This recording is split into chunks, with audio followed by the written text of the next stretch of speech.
I think it is a blessing. I mean, it's obviously not something that is always a blessing at all times in life, but it's not the antithesis of life. It's, in a way, the natural outcome of life. The antithesis of life is the machine. And it is the machine that is having a war on life and on the spirit and on the body and on nature. And this is where we are now. There are strident voices that are promoting machines and machine-like thinking over against life, nature, the body and soul. So I think of death as a perfectly natural thing, and I'm absolutely ready for it when it should come. In fact, when the Grim Reaper knocks on my door, I'll probably say, "Where have you been? You young people have no sense of time." I'm well past my sell-by date. I'm joking, but I'm not joking. I really feel, happy with that. So, I don't know if you know this story from Nietzsche, and I forget where he wrote it, but it's the story of King Midas, and King Midas was asking a daemon, okay, what is the best and most desirable thing? And the daemon stood there shrill and motionless, letting out a laugh finally, and said, "Oh, miserable ephemeral race, children of hazard and hardship, why do you force me to tell you what would be so much better for you not to hear? The best of all things would be for you to not be born, to be nothing. And the second best would be for you to soon die." Yeah. But it was a cautionary tale in that instance. Yes, and they're not sentiments that I would subscribe to at all. I think life is wonderful. I just don't think that it's negated by death.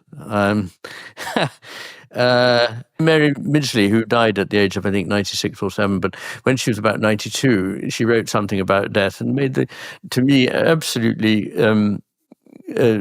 stunning point that effectively, if there was no death, you would never, ever, ever be able to stop your existence going on and on and on and on and on. So, and that to me is an awful thought. The thought that there could never be any end to whatever it is that I'm experiencing. And so after that, it's just a question of when. And I think 70 years is a rather good portion size. In part, one of the reasons I went to the hospital at one point was because I had the feeling that this was going to last forever. No. And if I was to be rational, there is no difference between ending my life now and ending it later.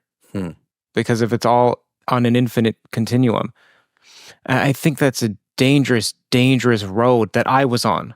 I think that somehow through a natural death where you greet death as an old friend, they said that in Harry Potter, an old friend, so not just a friend. It's an old friend. You're supposed to want to live, yes, but also be comfortable with death. Yes.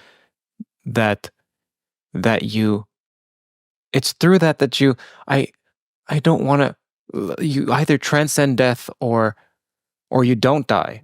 Yeah. I don't know how to make sense of that. Well, I mean, you're not talking about what happens after death, or are you, in what you've just said? Well, I have ambiguity in what I mean, and clarity eludes me in these matters. No.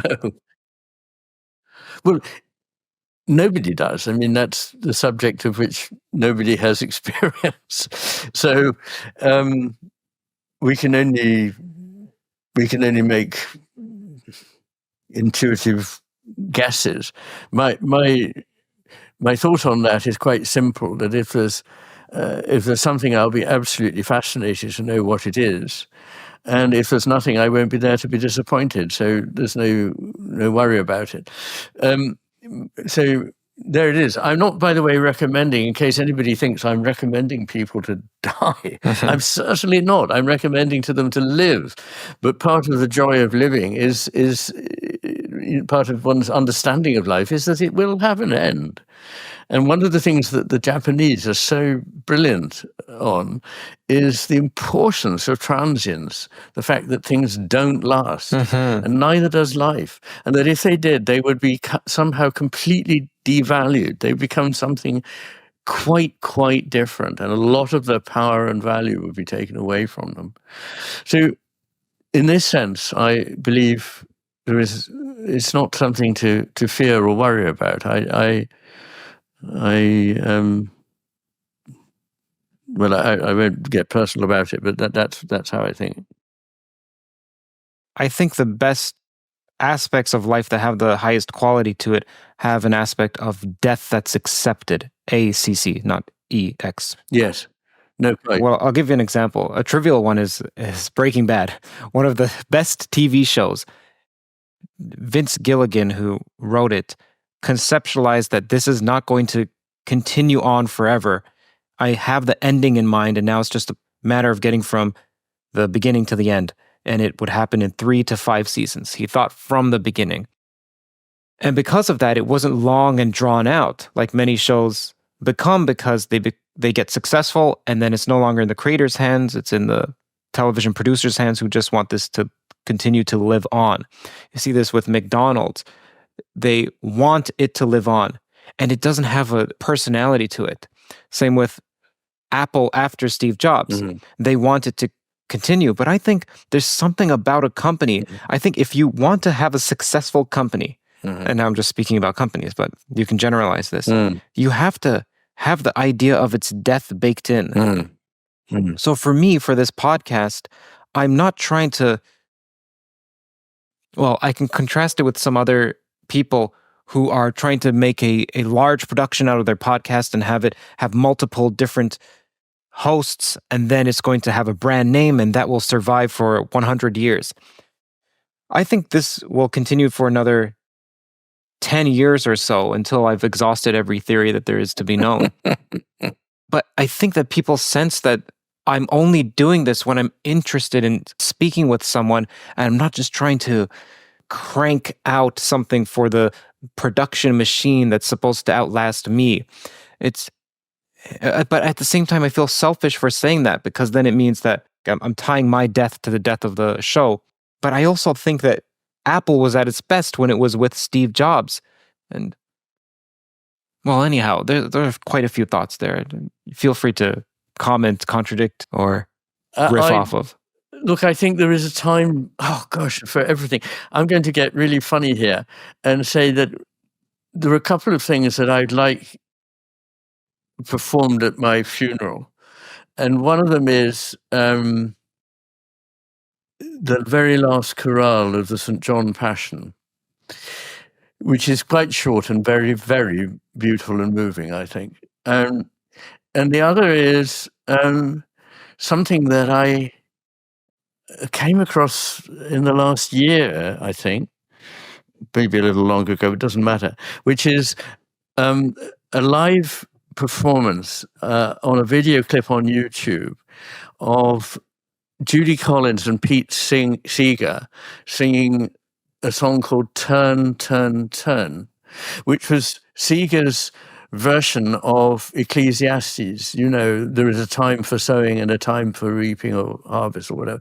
There's a time for living, there's a time for dying, basically.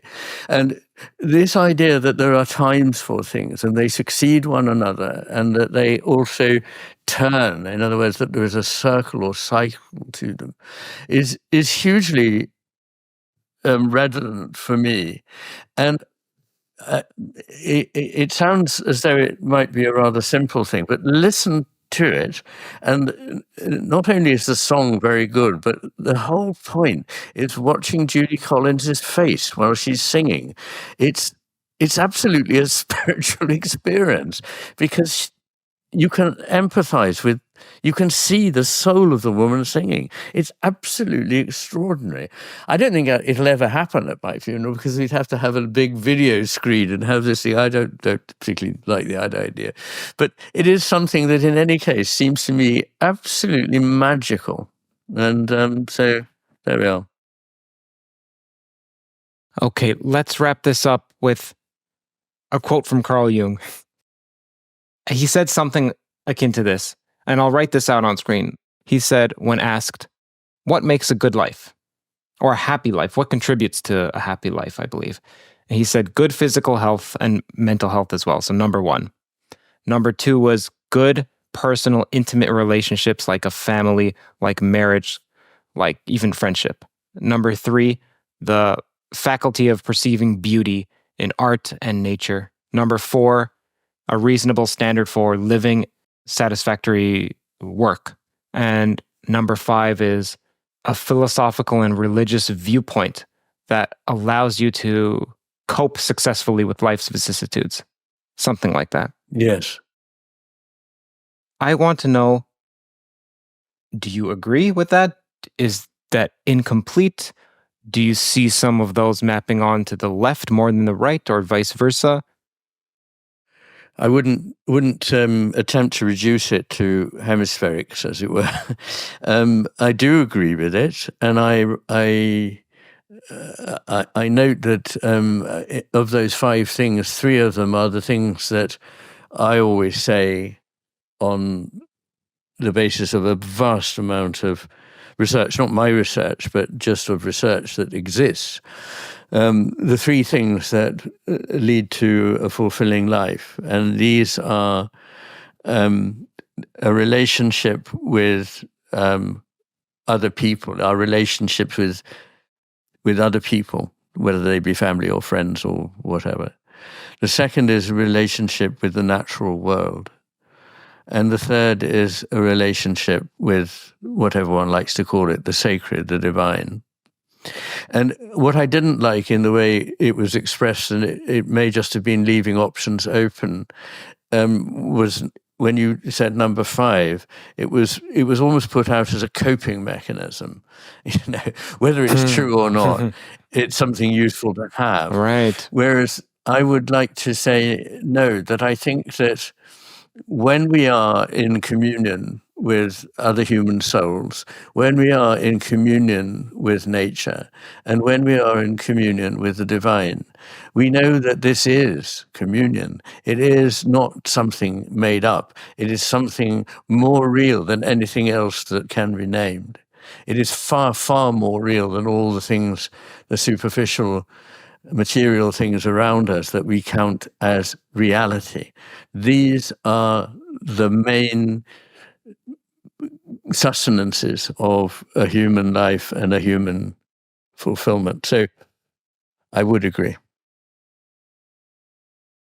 Now, lastly, I don't mean to keep you, but we've mentioned the word listen quite a few times, and you especially. You talked about when we're praying, you can pray to open yourself up so that you can hear. Yes. And earlier we were talking about some of the delusion or paranoia or schizophrenic thoughts that can occur where someone believes they're hearing something that they're not, Yes. or sorry, that something is external when it was just internal. So one answer, I was going to ask you this question, but I'm going to tell you my answer to the question, Okay. just as a jumping off point. One answer to the problem of how is it that you're supposed to open yourself up to listening to the divine, but at the same time be cautious because what you think of as a voice can lead you down a dark path, especially if it's a maniacal one, either in the positive or negative direction. And one answer that came to me as I was saying this is you listen with your heart, and you don't listen with, it's not going to be a voice that says it in English. It's not going to be the text that's written on the wall or scrawled. It's going to be something that manifests as a feeling from your heart. Mm-hmm. Okay, now maybe that's foolish. That was my solution. It just occurred to me. I may even just remove that from this podcast because I don't know why I would tell you my answer prior to hearing yours. But I mean, I want to know what yours are because you're informed from many aspects. Theologically, you're informed as a psychiatrist. I've never really, sat down and asked myself that question, although I'm aware of the problem that when one is listening is this is this something that one would say is coming from somewhere divine, or is it something that one's struggling to put in the place of silence, or even worse, that is coming to you from a part of you that you don't want to be listening to or obeying? So it is that is a real question. But I suppose what I think is that I think one knows when something is. One never knows finally. I don't think there's any certainty in life. I think that's been one of my themes today. And one of my themes in general is that we can never be certain of things. And faith is not certain, because if it was certainty, it would just be a fact and we'd know it. But instead, it is literally a fidelity. It is a matter of allegiance to something more beautiful, more true, and better than we are, and that one wants to have to do with and to allow one's life to be enriched by. So it's that. And I think that one knows when one's dealing with that, not always, but one has a sense, probably what you mean by feeling it in your heart. Just a moment. Don't go anywhere. Hey, I see you inching away. Don't be like The Economy. Instead, read The Economist. I thought all The Economist was something that CEOs read to stay up to date on world trends. And that's true, but that's not only true. What I found more than useful for myself personally is their coverage of math, physics, philosophy, and AI, especially how something is perceived by other countries and how it may impact markets. For instance, The Economist had an interview with some of the people behind DeepSeek the week DeepSeek was launched. No one else had that. Another example is The Economist has this fantastic article on the recent dark energy data, which surpasses even Scientific American's coverage, in my opinion.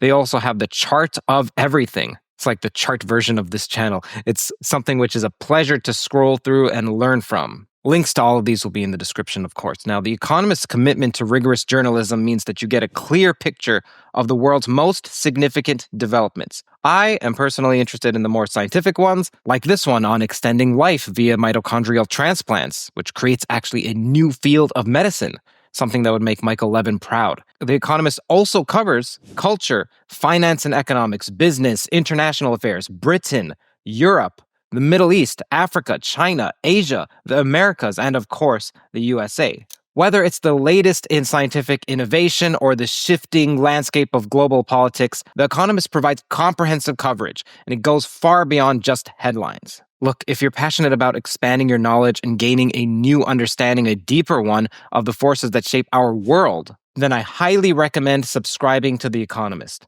I subscribe to them, and it's an investment into your intellectual growth. It's one that you won't regret. As a listener of this podcast, you'll get a special 20% off discount. Now you can enjoy The Economist and all it has to offer for less. Head over to their website, www.economist.com/toe, TOE, to get started. Thanks for tuning in, and now let's get back to the exploration of the mysteries of our universe. Again, that's economist.com/toe.